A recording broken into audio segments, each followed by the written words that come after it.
Thanks, everyone. So hi, I'm chairing the first session. I'm Taya. I'm the research data steward from the Functional Genomics Initiative. And the first speaker I'll be introducing is Professor Sid Banka from the University of Manchester. Okay. Thank you. And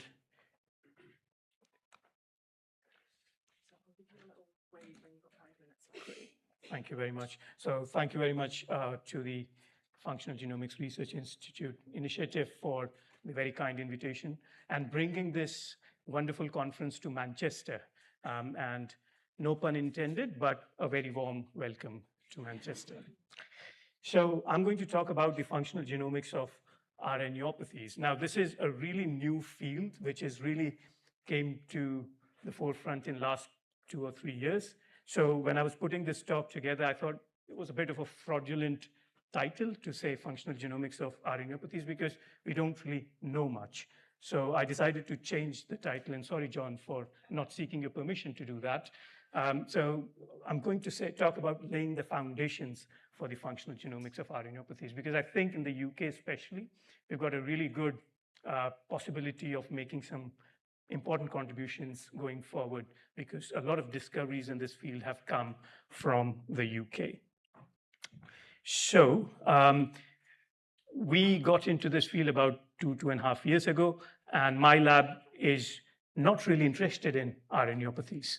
So first of all, I need to talk about what are RNAopathies. So these are small nuclear RNAs, which are part of the spliceosome.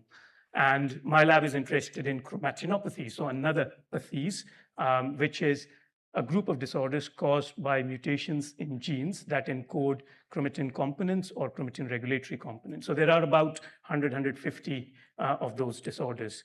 So we were not really looking at this group of conditions, but as part of our interest, we're also interested in DNA secondary structures. So Adam Jackson, who was an academic clinical fellow in my lab, and now has just been promoted to be academic clinical lecturer at the University of Manchester. We together thought that let's look at de novo variants in regions of genome where there are secondary DNA structures known to be formed. So one of those secondary structures is R loops. So Adam, along with Nishi, who was a master student in my lab a couple of years ago, they decided to look at the rate of de novo mutations in the regions of the genome that form R loop. And that's really well known in the field of cancer, that you get somatic variants at these regions, but it's never been examined for germline variants. So that's what Nishi and Adam set out to do. And to cut a long story short, we used 2 data sets. So one was for the 100,000 Genomes Project, which is for rare disease cases, and one was a population trio data set from ENCODE Genomics in Iceland.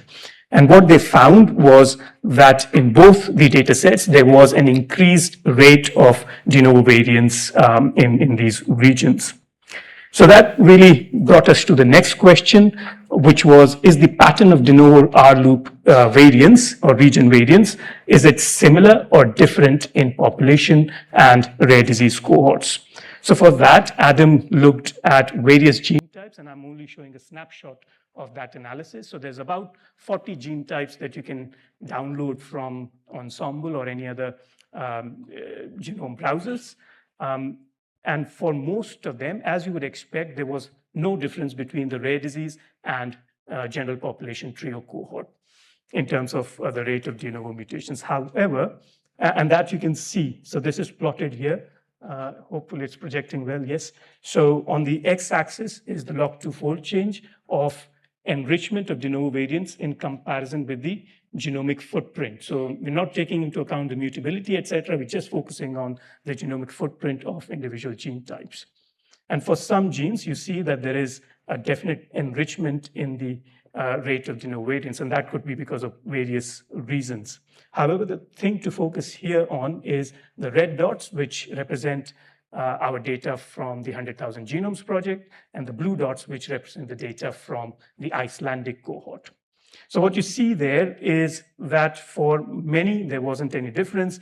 For example, these RNAs, there is a enrichment both for rare disease and control cohorts, but there are just 3 gene types in which the enrichment is significantly more for rare disease cohorts in comparison with the control cohorts. So those three regions or gene types were snRNAs, snRNAs, and ribozymes. So that's how we kind of started getting into snRNAs or RNAopathies at that point, but we hadn't really started to have a look at these genes in specific. So once we saw the signal, we thought, let's decompose them and see what are the variants which are driving these signals. So when you do that, we found that for snRNAs, it was for ribozymes, sorry, it was just 3 distinct variants in 2 genes. For snRNAs, it was 15 variants in 12 genes.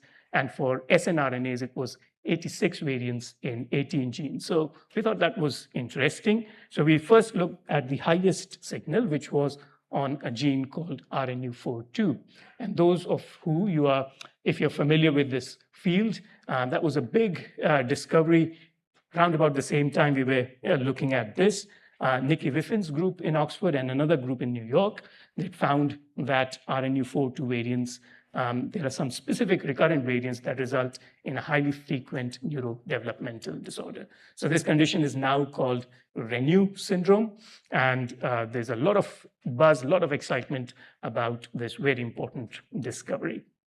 So that really validated that what we were looking at was giving us some interesting biological signals, but also potentially telling us about important medical or human genomic side of things as well. So going back to our plot, so we've looked at RNU42, but if you look at this plot again, there are 2 other colors. So red is known autosomal dominant disorders, green is known autosomal recessive disorders, but there are several genes which are blue in color, which denote genes which are not currently associated with any known human diseases. So our question was, could some of these other blue genes be related to as yet undiscovered human disorders? So it was quite sensible for us to just simply look at the next highest hit, which was on RNU22. So when we looked at this gene in more detail, this is what we found. So I'll just take you through, orient you with this figure. So on the axis here, which is the horizontal bar, you see it's color-coded. So blue means that there is depletion or not significant enrichment of, the variants in the general population are found in these regions, whereas in the red regions of this bar, this represents those regions of the gene where there's a depletion of variants in the general population. And we set up a collaboration between our data, so from the 100,000 genomes, but also we looked into NGRL. There's another large European project called SOLVE-RD. So we looked into the data set for that. So again, that's a rare disease cohort. And 2 other rare diseases cohort, one from Australia, led by Tiong Tan, and one from South Korea, led by Professor Zhong Che He. And when we put all of these data together, we found a number of patients who had de novo variants in those regions of the gene where in the general population, you hardly ever find any variants. So that was interesting, but this was all genotype-led. We didn't really have any information about what the phenotype of these individuals were. So we collected the phenotypes of these individuals systematically, and we were able to do some unbiased analyses on these data as well. And that showed that there was a significant enrichment for several terms, such as seizures, global developmental delay, intellectual disability, autistic behavior, and microcephaly. So these features are highlighted here, and several of these were statistically significant, and some of these were nominally significant as well.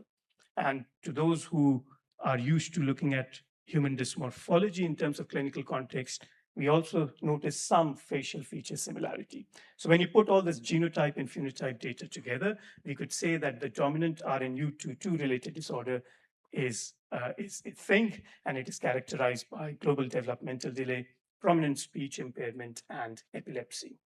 So that was pretty exciting, but then there is obviously more data to be looked at in our plot. So we then moved from RNU22 to the next gene in the blue color.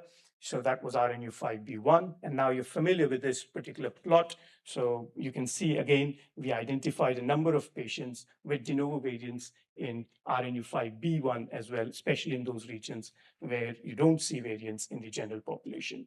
And we could do the same thing here as well. So we could do phenotype enrichment analysis and characterization of patients in more detail, which showed that dominant RNU5B1 related disorder is characterized by global developmental delay, relative macrocephaly. So that's a bit different from RNU22, where we had microcephaly. In these cases, there was overgrowth of the brain, and you see macrocephaly, and seizures and failure to thrive. And again, when you see photographs of patients from different ages, so this is a young girl, and it's the same girl as she grows up, their facial profile, craniofacial profile changes quite significantly and dramatically as well. So that was pretty exciting that we made two novel discoveries, but then there is more that can be done from this very simple looking plot. So as you would notice that we were focusing on de novo variants, so dominant conditions. However, here there's also known autosomal recessive disorders. So we thought, let's hypothesize that could biallelic variants in RNU genes could also result in human disorders. So for this part, we ignored the SNO RNAs and ribozyme, and we just focus on the snRNA genes. So there was another sort of new set of analyses that we did where we looked at all unsolved patients in 100,000 genomes projects, so about 6,700 patients, and compared them against controls, which was about 71,000 patients. And we simply looked at how many individuals have biallelic variants in RNU22 in the two cohorts in all the snRNA genes. And there are about 1,800 snRNA genes which are encoded or annotated in the human genome. Vast majority of them are pseudogenes. They're not really transcribed, but many of these are, of course, real functioning genes as well. And one thing which is quite important to note here is that for many genes, it might not be possible to accurately phase the variants unless you have the trio data in your data set. However, snRNA genes are really small. So even with short read genome sequencing, you're able to phase a vast majority of variants relatively accurately. So when we did this enrichment analysis, we saw there were a few genes in which there was a signal of enrichment for biallelic variants in snRNA genes. So the first one, which I would just like to mention briefly, is RNU42. And I will not talk much about it because we've got Greg. I think Greg said that he's put a slide on this, so I won't steal your thunder, Greg. But Nikki and Greg have done some really excellent work on demonstrating how biallelic variants in RNU42 are also disease-causing. But I'm going to focus on the signal which was strongest in our data set, which was on RNU22.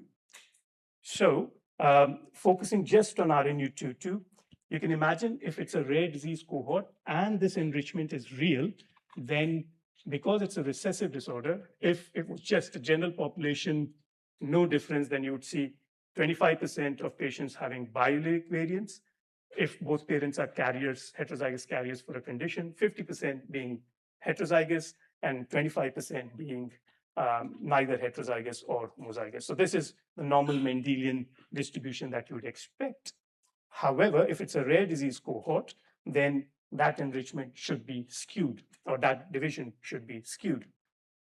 And that's what we see in neurodevelopmental disorders, that in the neurodevelopmental cohort, rather, that you see a vast, really significant enrichment of individuals who've inherited both variants from their parents. And when you compare that with controls, it's not significant. When you compare that with the expected Mendelian ratio, you see a very significant enrichment as well.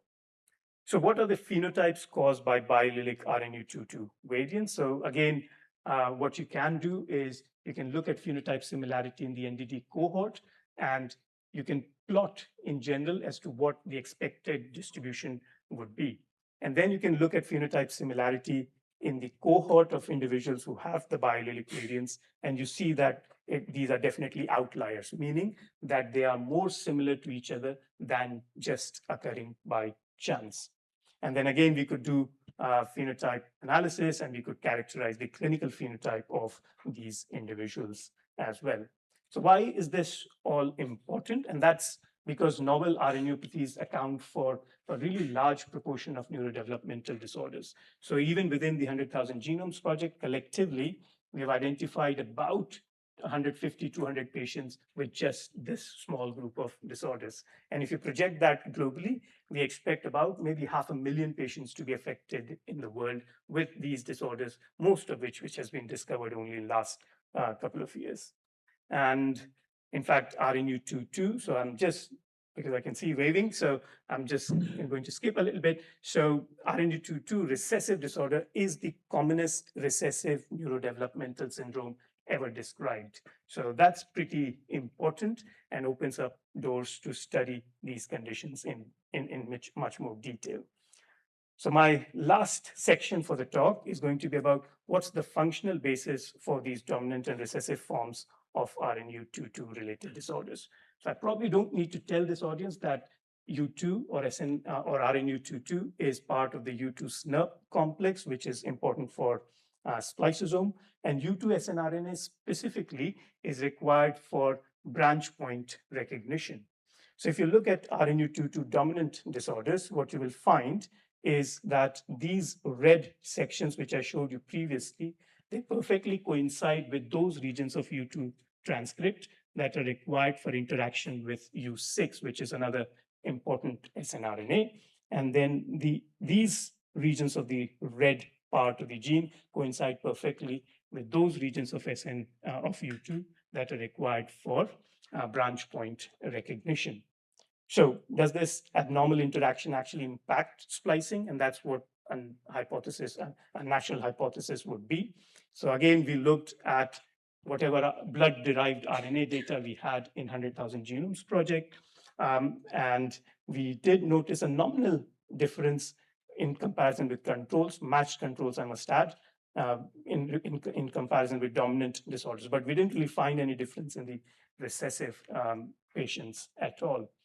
And if you focus simply on genes which are known to be important in epilepsy, you see that significance level going a little bit further higher. So next question, and it's almost the second last slide, I would say. So what might be the basis of the recessive disorder? So this perhaps to some extent explains what these dominant variants might be doing, but what are recessive variants doing? So when you look at the distribution of recessive variants, you really find a very distinct pattern. So in this particular plot, the black dots or squares are the variants that you find, homozygous variants in RNU22 that you find in UK Biobank. And red dots are the homozygous variants that you find in our rare disease cohorts. So you can see that there is not that much obvious difference, but there is a depletion in UK Biobank in this end of the gene, whereas we do find some patients with homozygous variants in the 5' end of the gene. This difference is not statistically significant, but that we think that it's quite interesting. However, when you look at compound heterozygous variants, this difference is really stark, and perhaps the reason for that is because we've got very large number for patients with compound heterozygous variants, and that difference is quite statistically significant as well. And just for reference, this is roughly the cutoff point where we think this enrichment of variants of the 5' variants are. And just to note that here the U2 transcript is shown in reverse orientation. So this is the 5' end and this is the 3' end. So what is this difference in variant distribution telling us about the functional genomics of this disorder? So we think that the depletion of 5' homozygous variants in both disease and population cohorts suggests that homozygous variants in this region of the gene could be lethal. And then because we see clustering of population variants at the 3' end, it suggests that these variants are perhaps not significantly affecting the functional sort of consequences for the gene, and therefore they're not pathogenic. And because you see this quite distinct, unique distribution, what we think is happening is that it is telling us that for the disease, you need a residual functional window for the disease to occur, such that if you lose too much activity, then it's lethal. If you lose too little activity, then it is not pathogenic. I said it's my second last slide, but obviously don't remember what I did last night. So, but I promise I'll finish pretty quickly. So what might be the basis for the loss of function of RNU22 variants? So for this, we looked at not the whole transcriptome, but just the level of U2 transcripts in the RNA data. And that was possible because this is not poly-A enriched transcriptome. This is actually ribodepleted transcriptome. So you can actually get levels of small snRNAs as well. And when we do that, you find a depletion in the abundance of U2 transcripts in recessive disorders, but you do find that so in lots of controls as well. But actually, there is another paralog called U2-1, and these U2 and U1 transcripts are co-regulated. So if you factor that in, then you very clearly see a significant reduced abundance of U2 transcript in patients with recessive disorders. So in summary, we've identified heterozygous RNU5B1 variants as a cause of dominant developmental disorder, heterozygous RNU22 variants as a cause for dominant developmental disorder. And this is caused because of, we think, altered interaction between U6 or mRNA branch point recognition. Biallelic RNU22 variants cause probably the most frequent recessive neurodevelopmental disorder, likely due to reduced transcript abundance and within a specific residual functional window for the disease. And we hope that these insights have implications for future accurate diagnosis and therapies for RNAopathies. And I think some of these concepts are actually widely applicable for lots of other genetic disorders as well. I've put the two papers that we published on this there, and there's QR code as well if people wanted to read more. There's lots and lots and lots of people to thank for all of the work. A lot of it has been driven by Adam and Alex, who you've seen, whose photographs you've seen in previous presentations. And thank you very much for your attention.